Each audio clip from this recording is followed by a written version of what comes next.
Students, ఈరోజు మనం ఎంగ్లర్ ప్రాంటిల్ వర్గీకరణ విధానం గురించి తెలుసుకుందాం. ఇంతకుముందు మనం బెంథమ్ హూకర్ వర్గీకరణ విధానం గురించి చూసాం. ఇప్పుడు ఎంగ్లర్ ప్రాంటిల్ వర్గీకరణ విధానం. ఈ వర్గీకరణని అడాల్ఫ్ ఎంగ్లర్, కార్ల్ ప్రాంటిల్,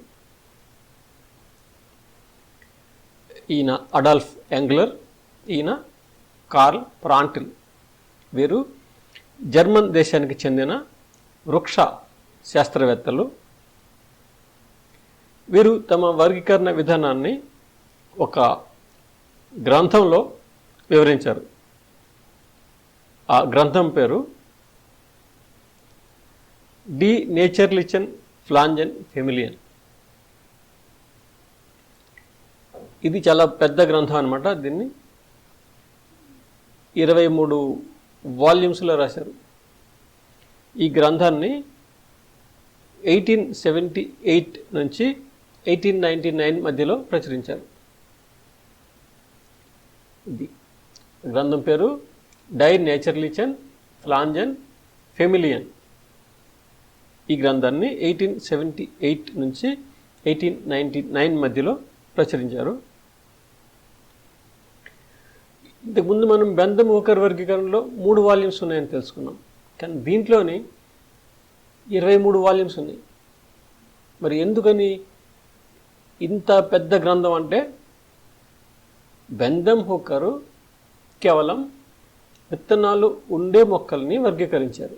బ్యాక్టీరియా, శైవలాలు, శిలీంధ్రాలు, బ్రయోఫైటా, టెరిడోఫైటా ఇలాంటి అన్ని మొక్కల్ని కూడా వర్గీకరించారు. అందుకని ఇది చాలా పెద్ద గ్రంథం. వీళ్ళ యొక్క గ్రంథంలోని ప్రతి కుటుంబానికి ఆ కుటుంబంలోని మొక్కల యొక్క పిండోత్పత్తి లక్షణాలు, వాటి యొక్క బాహ్య స్వరూపాలు, అంతర్నిర్మాణం, వాటి యొక్క భౌగోళిక వితరణ, వివిధ జాతుల వర్ణన, అలాగే వాటి యొక్క ఈ చిత్రపటాలు ఇలాంటివన్నీ కూడా వీళ్ళు పొందుపరిచారు అన్నమాట. ఇంత సమాచారాన్ని ఇచ్చారు కాబట్టి ఈ ఎంగ్లర్ ప్రాంటిల్ వర్గీకరణ చాలా పెద్దదిగా ఉంటుందన్నమాట. ఈ ఎంగ్లర్ ప్రాంటిల్ వర్గీకరణ ఇంగ్లాండ్ తప్ప మిగతా యూరోప్ ఖండంలో చాలా ప్రాచుర్యాన్ని పొందింది. అదేవిధంగా అమెరికా ఖండంలో కూడా ఈ ఎంగ్లర్ ప్రాంటిల్ వర్గీకరణ ఎక్కువ ప్రాచుర్యాన్ని పొందింది.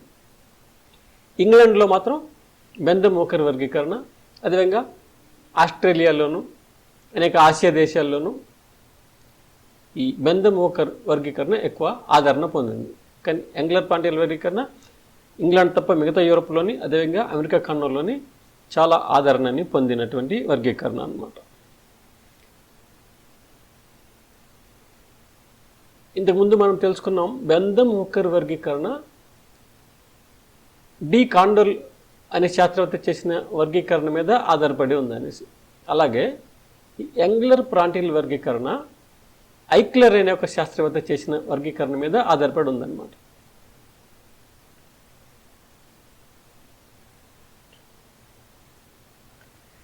ఈ వర్గీకరణలో ఎంగ్లర్ ప్రాంటిల్ వృక్ష సామ్రాజ్యంలోని 13 విభాగాలుగా సూచించారు. ఈ 13 విభాగాల్లో మొదటి 12 విభాగాల్లోని బ్యాక్టీరియా, శైవలాలు, శిలీంధ్రాలు, బ్రయోఫైటా, టెరిడోఫైటా ఇవన్నీ కూడా మొదటి 12 విభాగాల్లో ఉంటాయి. 13వ విభాగంలోని విత్తనాలు ఉండే మొక్కలు ఉంటాయి, అంటే ఫెనరోగాములు ఉంటాయి. దానికి వీళ్ళు ఏం పేరు పెట్టారంటే ఎంబ్రియోఫైటా సైఫోనోగామియా అని పేరు పెట్టారు. ఎంబ్రియోఫైటా సైఫోనోగామియా అంటే విత్తనాలు ఉండే మొక్కలు, ఇవి ఫెనరోగాములు అనమాట. ఈ విత్తనాలు ఉండే మొక్కల్ని 2 ఉప విభాగాలుగా విభజించారు. అవేంటంటే జిమ్నోస్పెర్మే, యాంజియోస్పెర్మియా. జిమ్నోస్పెర్మియా అంటే వివృత బీజాలు, యాంజియోస్పెర్మియా అంటే ఆవృత బీజాలు.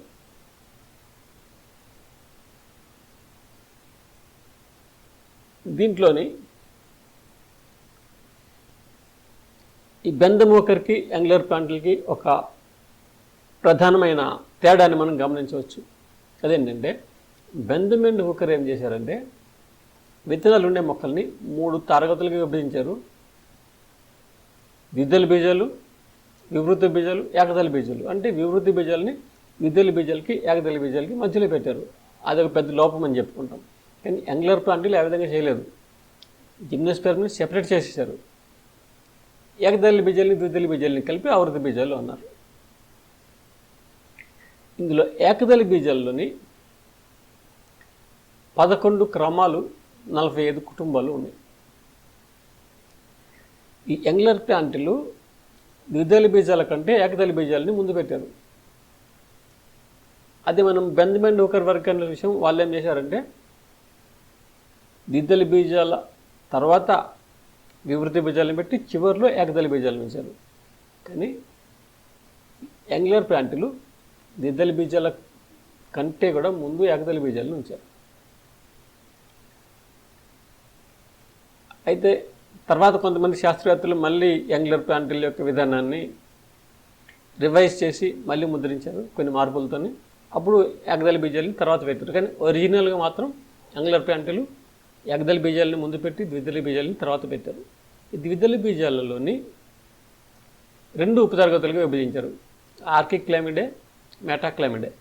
ఈ మెటాక్లామిడేని సింపెటలే అని కూడా అంటారు. ఇక్కడ మనం ఒక విషయం గమనించు. బెంజమిన్ హూకర్ ఏం చేశారంటే ద్విదళ బీజాలని 3 ఉపతరగతులుగా విభజించారు. పాలిపెటలే, గేమోపెటలే, మోనోక్లామిడియా. కానీ యాంగులర్ ప్లాంటీలో 2 ఉపతరగతులు మాత్రమే ఉన్నాయి. ఆర్కిక్లామిడియా, మెటాక్లామిడియా. ఈ ఆర్కిక్లామిడియాలో 33 క్రమాలు, 206 కుటుంబాలు ఉన్నాయి. ఇది చాలా పెద్ద ఉపతరగతి. మెటాక్లామిడియాలో 11 క్రమాలు, 52 కుటుంబాలు ఉన్నాయి.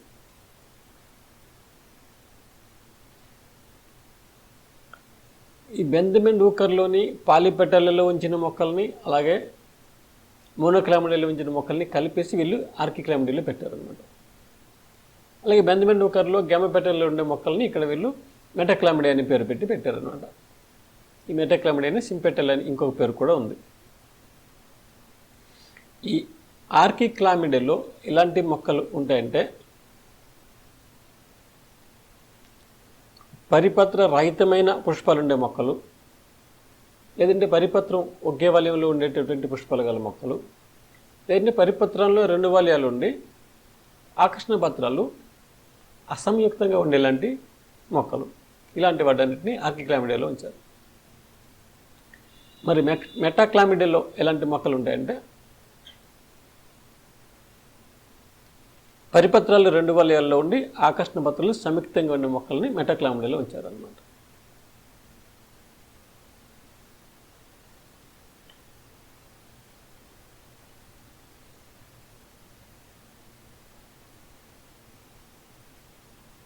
ఈ యాంగులర్ ప్లాంటీల్లోని మనం చెప్పుకున్నాం వృక్ష సామ్రాజ్యాన్ని 13 విభాగాలుగా విభజించారు. ఇందులో మొదటి 12 విభాగాల్లోని ఈ బ్యాక్టీరియా, శైవలాలు, శిలీంధ్రాలు, బ్రయోఫైటల్, టెరిడోఫైట్ వీటన్నిటిని చేర్చారు. 13వ విభాగాన్ని ఎంబ్రియోఫైటా, సైఫ్రోగామియా అన్నారు.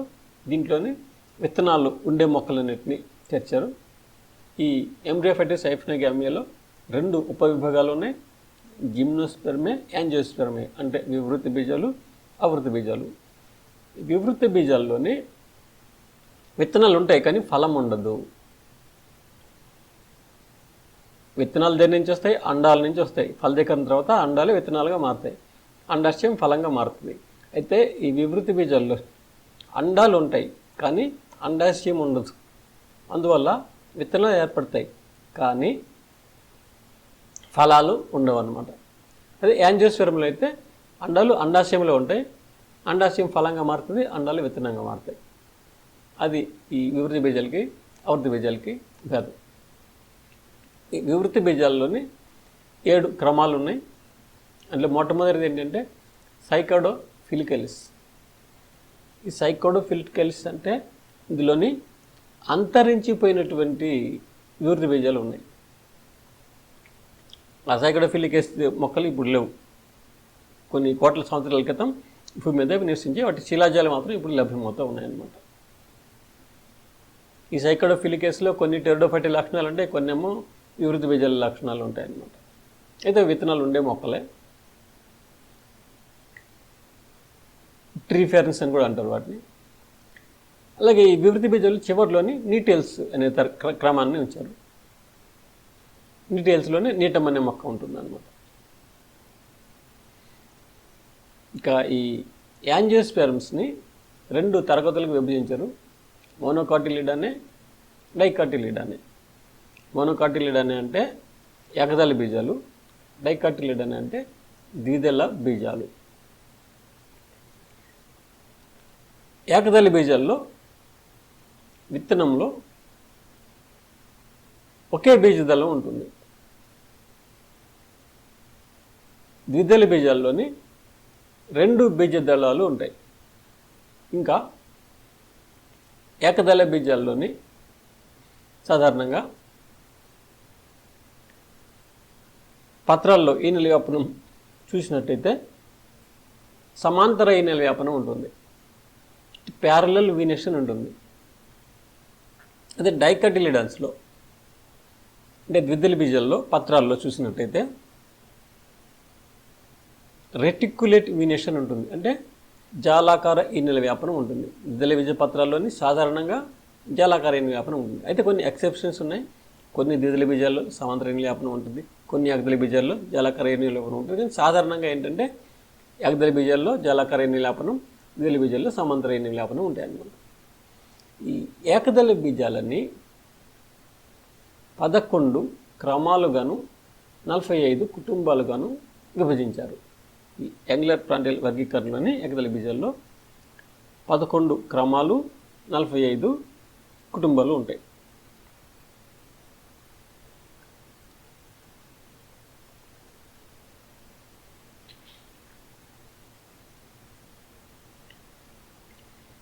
ఏకదళ బీజాల్లోని మొట్టమొదటి క్రమం ఏంటంటే పండానేలిస్.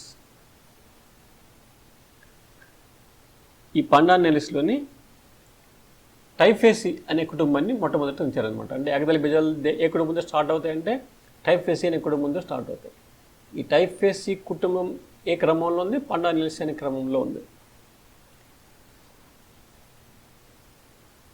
ఎందుకు ఈ పండానేలిస్ని అందుకంటే ముందు పెట్టారంటే ఇందులో పుష్పాలు ఏకలింగికంగా ఉంటాయి, పరిపత్ర రహితంగా ఉంటాయి. యాంగులర్ ప్లాంటల్ వర్గీకరణ విధానంలోని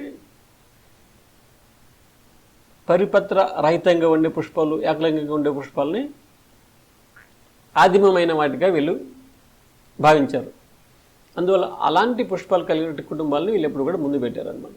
అది ద్విదళ బీజాల్లో కావచ్చు, ఏకదళ బీజాల్లో కావచ్చు. ఏ మొక్కల్లో అయితే పుష్పాలు ఏకలింగకంగా ఉండి పరిపత్ర రహితంగా ఉంటాయో అలాంటి కుటుంబాలని ముందు ఉంచారనమాట. అందువల్లనే ఈ పండానేలిస్ని వీళ్ళు ఏకదళ బీజాల్లో మొట్టమొదట ఉంచారు.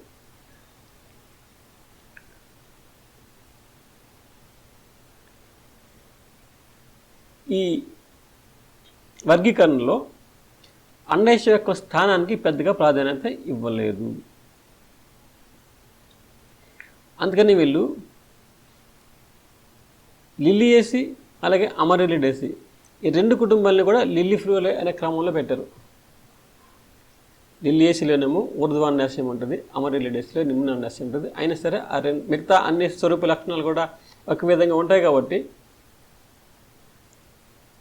ఆ 2 కుటుంబాలని కూడా లిల్లిఫ్లూరే అనే క్రమంలో పెట్టారు. అదే బెంజమిన్ హుకర్లో అయితే అండాశయం యొక్క స్థానానికి ఎక్కువ ప్రాధాన్యత ఇచ్చి ఆ 2 కుటుంబాలని ఒకే విధమైన లక్షణాలు ఉన్నప్పటికీ కూడా వాటిని అండాశయ యొక్క స్థానం ఆధారంగా ఒకే లక్షణం ఆధారంగా వేరు క్రమాల్లో చేర్చడం జరిగిందన్నమాట.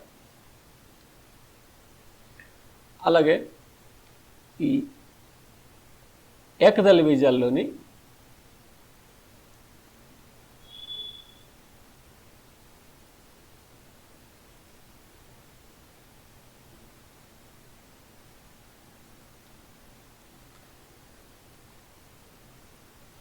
చివరి క్రమం మైక్రోస్పెర్మే. ఇందులో చివరి కుటుంబం ఆర్కిడేసి. ఈ ఆర్కిడేసిలోని క్లిష్టమైన పుష్ప నిర్మాణం ఉంటుంది. అందువల్ల దీన్ని చివరిలో చేర్చడం జరిగిందన్నమాట.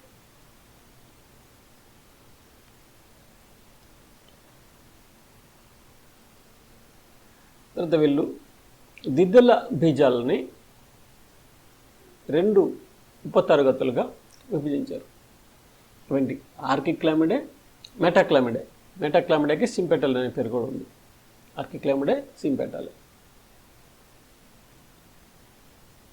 ఆర్కిక్లామిడేలో పుష్పాలు పరిపత్ర రహితంగానే ఉంటాయి, ఏకపరిపత్రహితంగానే ఉంటాయి, ద్విపరిపత్రహితంగానే ఉంటాయి. ద్విపరిపత్రహితంగా ఉన్నప్పుడు ఆకర్షణ పత్రాలు అసంయుక్తంగా ఉంటాయి, పాలీపెటలస్ కండిషన్.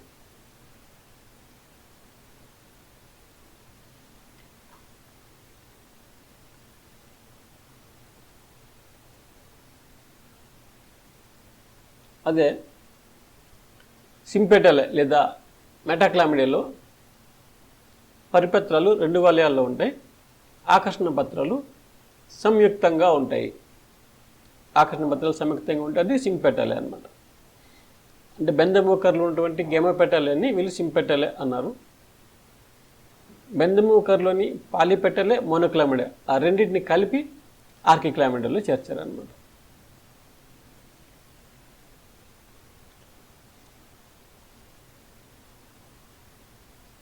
ఆర్కిక్లామిడేలో మొత్తం 33 క్రమాలు, 200కు పైగా కుటుంబాలు ఉన్నాయి. ఈ ఆర్కిక్లామిడేలో మొట్టమొదట వెర్టిసిల్లెటే అనే క్రమంతో ప్రారంభించారు. ఇందులో క్యాజువరైనసి అనేది మొదటి కుటుంబం.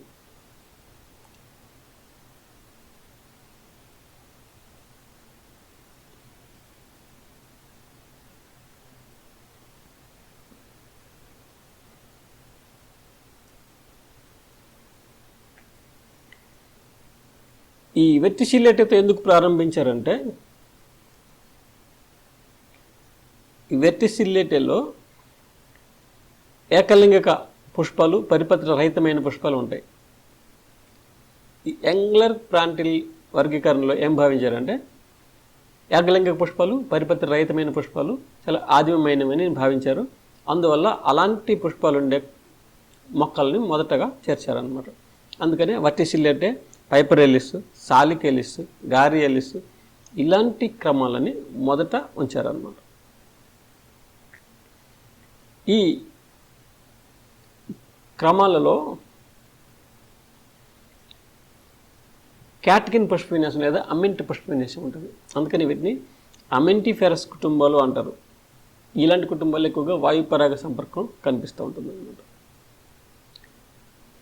ఈ అమెంటిఫెరస్ కుటుంబాల తర్వాత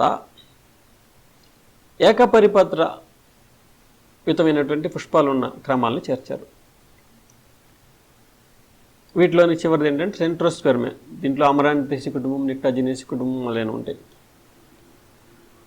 ఆ తర్వాత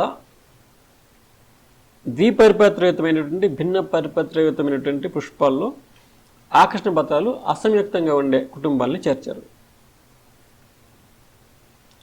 ఈ ఆర్కిక్లామిడేలో చిట్ట చివరి క్రమం ఏంటంటే అంబెల్లి ఫ్లోరే. దీనిలో చివరి కుటుంబం కార్నేసి.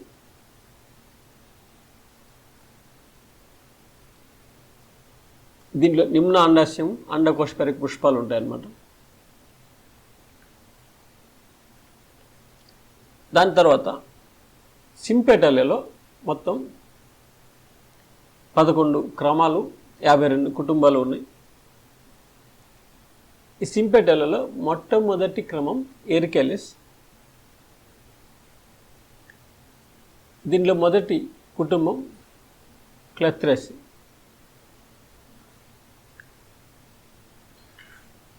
పుష్పాలు ద్విలింగికంగా ఉంటాయి, అలాగే సౌష్ఠవయుతంగా ఉంటాయి.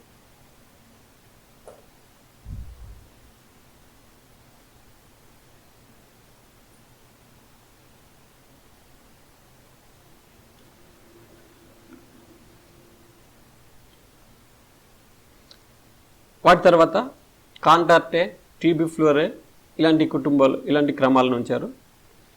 ఈ సింపెటలేలో చివరగా క్యాంపానులేలిస్ అనే క్రమాన్ని ఉంచారు. అందులో ఆస్ట్రసి అనే కుటుంబం ఉంటుందన్నమాట. ఇది ఎక్కువ పరిణతి చెందినటువంటి కుటుంబం. ఆస్ట్రేసిని కంపోజిటీ అని కూడా అంటారు.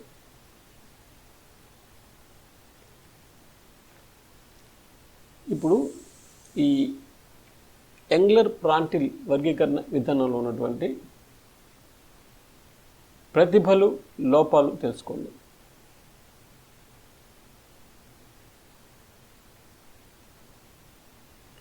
ప్రతిభలు అంటే ఇందులో ప్లస్ పాయింట్స్ అన్నమాట, అందులో గుణాలు, మెరిట్స్.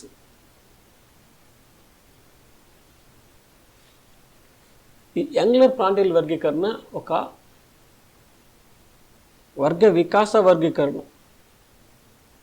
అంటే ఇది మొక్కలలోని జీవ పరిణామ ఆధారంగా చేయబడినటువంటి వర్గీకరణ అన్నమాట. ఇది ఇందులో ఒక ప్లస్ పాయింట్.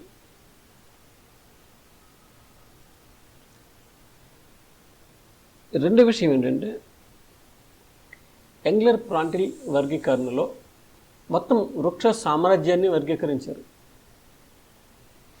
బెందమొకరైతే కేవలం విత్తనాలు ఉండే మొక్కల్ని మాత్రమే వర్గీకరించారు. ఎంగ్లర్ ప్రాంటిల్లోని మొత్తం వృక్ష సామ్రాజ్యాన్ని తీసుకుని వర్గీకరించారు. వీళ్ళు బ్యాక్టీరియా, శైవలాలు, శిలీంధ్రాలు, బ్రయోఫైటలు, టెరడోఫైటలు, వివృత బీజాలు, ఆవర్త బీజాలు అన్ని మొక్కల్ని వర్గీకరించారు. అది దీంట్లో ఒక ప్లస్ పాయింట్. ఈ వర్గీకరణలో పరిపత్ర రహితమైన పుష్పాలని, ఏకలింగక పుష్పాలని ఆదిమైనవిగా భావించారు. అందువల్ల ద్విదళ బీజాల్లో కానీ ఏకదళ బీజాల్లో కానీ ఒకే విధంగా పరిపత్రాలు లేని ఏకలింగక పుష్పాలు ఉండే వాటితోనే ప్రారంభించారు అన్నమాట. అలాగే ఈ వర్గీకరణ విధానంలో మొక్కల్ని గుర్తుపట్టడానికి అనుకూలంగా ఉండే విధంగా టాక్సానమిక్ కీస్ని వీళ్ళు పొందుపరిచారు. అలాగే ఎంగ్లర్ ప్రాంటిల్ వర్గీకరణలో వివృత బీజాలను ఆవృత బీజాల నుంచి సెపరేట్ చేశారు. ఎంగ్లర్ ప్రాంటిల్ వర్గీకరణలో ముందుగా వివృత బీజాలు ఉంచారు, దాని తర్వాత ఆవృత బీజాలను ఉంచారు. కానీ బెందం ఒక వర్గీకరణలో ఒక పెద్ద లోపం ఏంటంటే వివృత బీజాలను తీసుకొని వచ్చి ఆవృత బీజాల మధ్యలో పెట్టడం, ద్విదళ బీజాల తర్వాత వివృత బీజాలు పెట్టి దాని తర్వాత ఏకదళ బీజాలను ఉంచారు. అది బెందముఖ వర్గీకరణలో పెద్ద లోపం. కానీ ఎంగ్లర్ ప్రాంటిల్ అలాంటి లోపం చేయలేదు. వివృత బీజాలను అంటే జిమ్నోస్పెర్మ్స్ని ఒక సెపరేట్ గ్రూప్గా పెట్టారు, ఆవృత బీజాలను ఒక సెపరేట్ గ్రూప్గా ఉంచారు.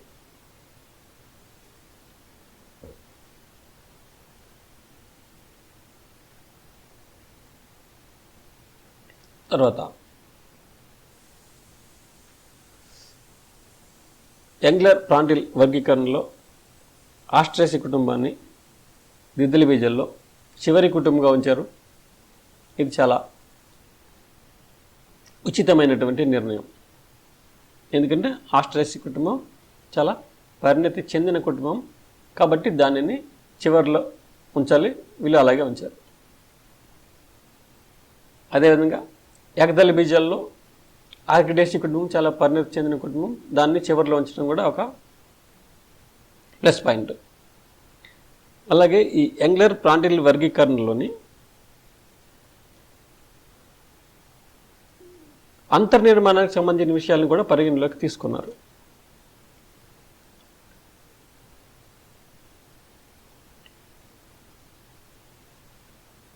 అలాగే ఈ ఎంగ్లర్ ప్రాంటిల్ వర్గీకరణలో కేవలం ఒకే లక్షణానికి ప్రాధాన్యత ఇవ్వకుండా లిలియేసి, అమరెలిడేసి రెండు కుటుంబాలని కూడా లిలిఫ్లోరీ క్రమంలో ఉంచారు. లిలియేసి కుటుంబం, అమరెలిడేసి కుటుంబం రెండింటికి చాలా పోలికలు ఉన్నాయి. ఒకే ఒక లక్షణంలో రెండింటికి భేదం ఉంది. అండాశయం యొక్క స్థానం లిలియేసిలో ఊర్ధ్వాండాశయం, అమరెలిడేసిలో నిమ్నాండాశయం. ఈ బెందమూక రెండింటే ఒకే ఒక లక్షణాన్ని తీసుకొని ఆ రెండు కుటుంబాలని వేరు వేరు చోట్ల పెట్టారు. కానీ ఎంగ్లర్ ప్రాంటిల్ ఏంటంటే ఒకే లక్షణానికి ప్రాధాన్యత ఇవ్వలేదు.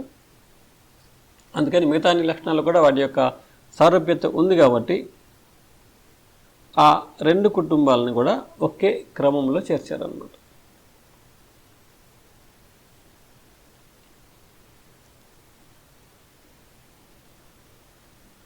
అలాగే దిద్దెల బీజాల్లోని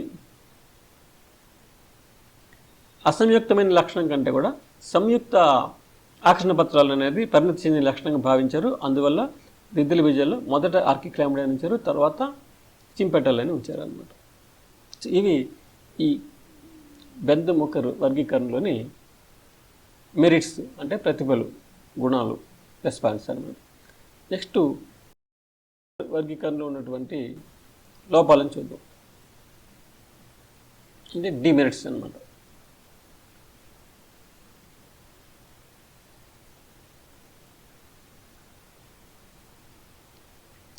అందులో మొట్టమొదటి లోపం ఏంటంటే ఏకదళ బీజాలని ద్విదళ బీజాల కంటే ఆదిమైనగా భావించారు. కానీ ముందు ఏకదళ బీజాల నుంచి తర్వాత ద్విదళ బీజాలు ఉంచారు, కానీ ఇది కరెక్ట్ కాదు. అయితే యాంగులర్ ప్లాంటిల్ తర్వాత కొంతమంది శాస్త్రవేత్తలు ఆ యాంగులర్ ప్లాంటిల్ విధానాన్ని కొంచెం మార్పులు చేసి మళ్ళీ ప్రచురించారు. కానీ ఒరిజినల్గా యాంగులర్ ప్లాంటిల్ చేసింది మాత్రం ఏంటంటే ఏకదళ బీజాలను ముందు ఉంచి ద్విదళ బీజాలని తర్వాత ఉంచడం, ఇదొక లోపం. ఇంకొక లోపం ఏంటంటే యాంగులర్ ప్లాంటిల్ విధానంలోని ఏకలింగికమైన పుష్పాలు, పరిపత్ర రహితమైన పుష్పాలు ఉండే మొక్కల్ని ఆదిమమైనవిగా భావించారు. కానీ ఆ ఏకలింగిక పుష్పాలు, పరిపత్ర రహితమైన పుష్పాలు ద్విలింగిక పుష్పాల నుంచి ఆవిర్భవించాయి. పరిపత్ర సహితమైన పుష్పాలు పరిపత్రాలు క్షీణించడం వల్ల పరిపత్ర రహితమైన పుష్పాలు ఆవిర్భవించాయని చెప్పి ఇప్పుడు శాస్త్రవేత్తలు తెలుసుకున్నారు. సో అందువల్ల ఇదొక లోపం. అలాగే బెందముకర్లోని పాలీపెటలేని మోనోక్లామిడేని కలిపేసి వీళ్ళు ఆర్కిక్లామిడే అనేటటువంటి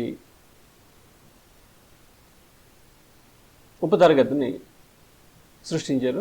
ఇందులో 206 కుటుంబాలు ఉన్నాయి, చాలా పెద్దది. అలాగే ఈ యాంగులర్ ప్లాంటిల్ విధానంలో ప్రాక్టికల్ యూటిలిటీ తక్కువగా ఉంటుందన్నమాట. అంటే మొక్కల్ని గుర్తుపట్టడానికి కానీ లేదంటే హెర్బేరియంస్గా అమర్చడానికి కానీ ఇది కొంచెం సంక్లిష్టంగా ఉంటుంది ఈ విధానం. కాబట్టి బెందముకర్ వర్గీకరణ విధానం దీనికంటే కొంచెం సులభంగా ఉంటుందన్నమాట, అనుకూలంగా ఉంటుందన్నమాట.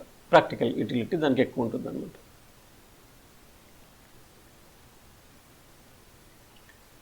ఇప్పుడు మనం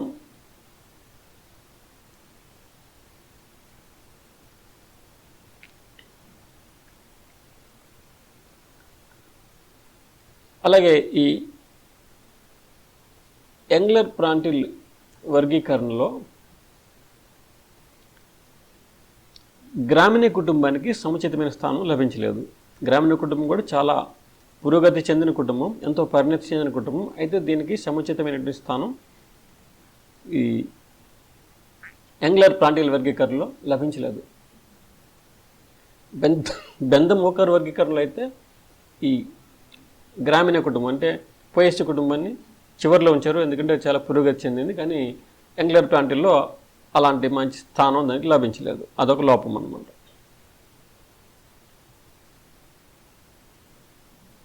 అదేవిధంగా యాంగులర్ ప్లాంటిల్ విధానంలోనే కుకుర్బిటేసి కుటుంబాన్ని సింపెటెల్లలో చేర్చారు. ఎందుకంటే ఆకర్షణ పత్రాలు సంయుక్తంగా ఉంటాయి. కుకుర్బిటేసి కుటుంబంలో ఆకర్షణ పత్రాలు సంయుక్తంగా ఉంటాయి, అందువల్ల కుకుర్బిటేసిని సింపెటెల్లలో చేర్చారు. కానీ మిగతా లక్షణాల్లోని కుకుర్బిటేసి కుటుంబం ఈ పాలీపెటలే కుటుంబాలతో ఎక్కువ పోలికలు కలిగి ఉంటుంది. అందువల్ల బెందముకర్ ఏం చేశారు, అందులో ఆకర్షణ పత్రాలు సంయుక్తంగా ఉన్నా కూడా దాన్ని తీసుకెళ్ళి ఆకర్షణ పత్రాలు అసంయుక్తంగా ఉండేటువంటి పాలీపెటల్లో పెట్టారు. కానీ యాంగులర్ ప్లాంటిల్ ఏం చేశారంటే ఒక లక్షణం ఆధారంగా దాన్ని తీసుకొని సింపెటల్లో పెట్టారు. అది కూడా ఒక లోపం. యాంగులర్ ప్లాంటిల్ విధానంలో అది కూడా ఒక లోపం కింద మనం చెప్పుకుంటాం అన్నమాట. నెక్స్ట్ మనం ఈ బెందముకర్ వర్గీకరణకి యాంగులర్ ప్లాంటిల్ వర్గీకరణకి ఉన్నటువంటి పోలికలు, భేదాలు ఒకసారి చూద్దాం.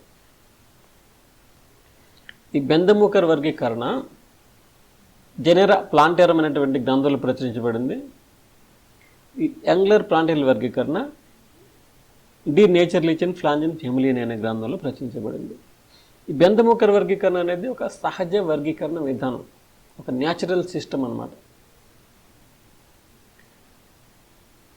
అయితే యంగ్లర్ పాంటియల్ వర్గీకరణ ఒక వర్గ వికాస వర్గీకరణ, అంటే ఇదొక ఫైలోజెనెటిక్ సిస్టమ్, జీవ పరిణామం మీద కూడా ఆధారపడి చేసినటువంటి వర్గీకరణ. నెక్స్ట్ ఈ బెందముకర్ వర్గీకరణ కేవలం విత్తనాలు ఉండే మొక్కలకి మాత్రమే పరిమితమైంది, విత్తనాలు లేని మొక్కలని వీళ్ళు వర్గీకరించలేదు. కానీ యంగ్లర్ అండ్ ప్రాంటిల్ మొత్తం వృక్ష సామ్రాజ్యాన్ని వర్గీకరించారు. ఈ బ్యాక్టీరియా, శైవలాలు, శిలీంధ్రాలు, బ్రైఫైటల్, టెరిడోఫైటల్, విత్తనాలు ఉండే మొక్కలు అన్నింటినీ వర్గీకరించారు. నెక్స్ట్ ఈ బెందముకర్ వర్గీకరణ అనేది డి కాండోల్ ప్రతిపాదించిన వర్గీకరణ మీద ఆధారపడి ఉంది. అలాగే యంగ్లర్ పాంటియల్ వర్గీకరణ ఐక్లర్ అనే శాస్త్రవేత్త ప్రతిపాదించినటువంటి వర్గీకరణ మీద ఆధారపడి ఉందన్నమాట. ఈ బెందముకర్ ఆవృత బీజాల యొక్క పరిణామం గురించి వివరించలేదు, ఎందుకంటే వాళ్ళది వర్గ వికాస వర్గీకరణ కాదు, అది ఒక సహజ వర్గీకరణ.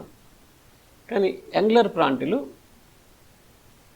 ఆవృత బీజాల యొక్క పరిణామం బహుధారాయుతంగా ఉంది అని చెప్పి సూచించారు. అంటే ఈ ఆవృత బీజాలు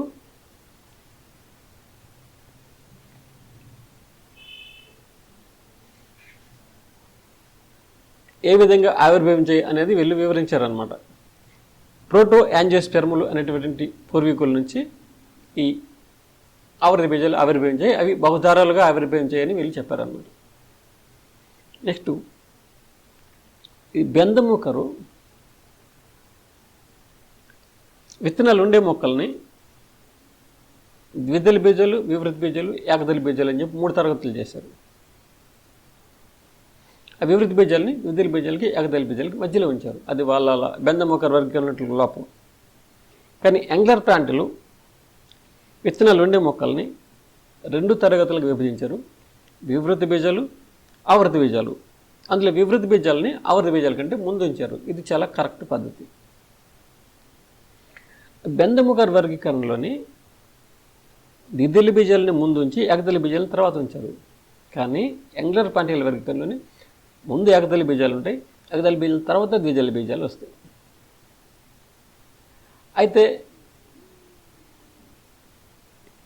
ఏకదళ బీజాలని తర్వాత ఉంచడమే కరెక్టు, ఎందుకంటే ముందుగా ద్విదళ బీజాలు ఆవిర్భవించాయి, తర్వాత ఏకదళ బీజాలు ఆవిర్భవించాయి. కాబట్టి యంగ్లర్ పాంటియల్ తర్వాత కొంతమంది శాస్త్రవేత్తలు యంగ్లర్ పాంటియల్ విధానంలో కొన్ని మార్పులు చేసి మళ్ళీ ప్రచురించారు.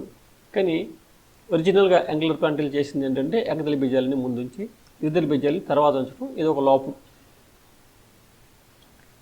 అలాగే ఈ బెందముకర్ వర్గీకరణలో మోనోక్లామిడ్ అనేది ఒక అసహజమైన వర్గం. యంగ్లర్ పాంటియల్ దాన్ని రద్దు చేసేసి మోనోక్లామిడియల్ 2 కుటుంబాలని ఈ పాలిపెటల్ 2 కుటుంబాలని కలిపేసి ఆర్కిక్లామిడియాలో ఉంచారు. ఈ బెందముకర్ వర్గీకరణలో ద్విదళ బీజాలని పాలిపెటాలియాలో ఉండేటువంటి రానాలిసిన క్రమంతో మొదలుపెట్టారు. అది యంగ్లర్ పాంటియల్ వర్గీకరణ చూసినట్టయితే ద్విదళ బీజాల్లోని అమింటిఫెరే కుటుంబాలతో ప్రారంభించారు అనమాట.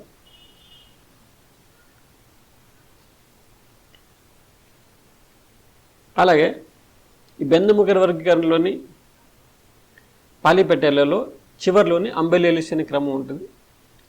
యంగ్లర్ పాంటియల్ వర్గీకరణలో కూడా ఆర్కిక్లామిడియాలో చివరిలో అంబెలిఫ్లోరే ఉంటుంది. ఇందులో రెండింటికి పోలిక ఉంది. నెక్స్ట్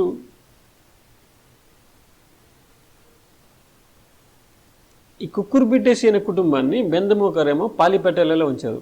నిజానికి కుక్కుర్బిటేసిలో సంయుక్త ఆకర్షణ పత్రాలు ఉంటాయి, అయినా సరే దాన్ని పాలిపెటాలియాలో ఉంచారు. కానీ యంగ్లర్ పాంటియల్ ఏం చేసినట్టు సంయుక్త ఆకర్షణ పత్రాలు ఉంటాయి కాబట్టి దాన్ని సింపెటాలియాలో పెట్టాలని చెప్పి సింపెటాలియాలో ఉంచారు అన్నమాట. నెక్స్ట్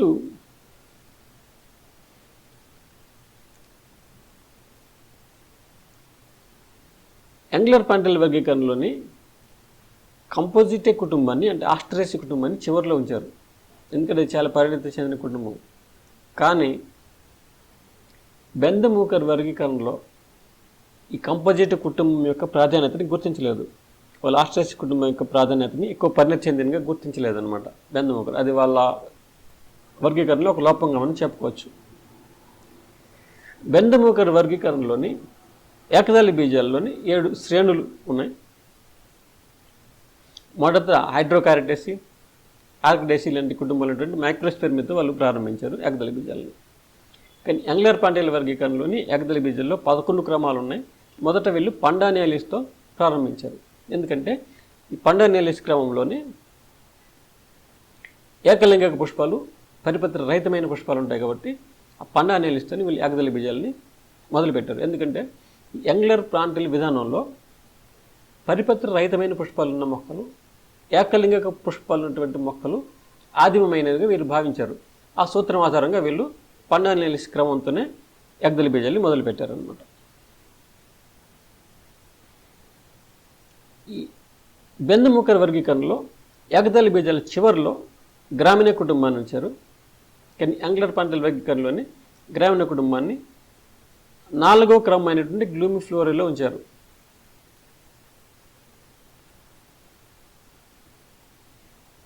ఇవి ఈ 2 వర్గీకరణ విధానాల మధ్యలో ఉన్నటువంటి పోలికలు అలాగే భేదాలు.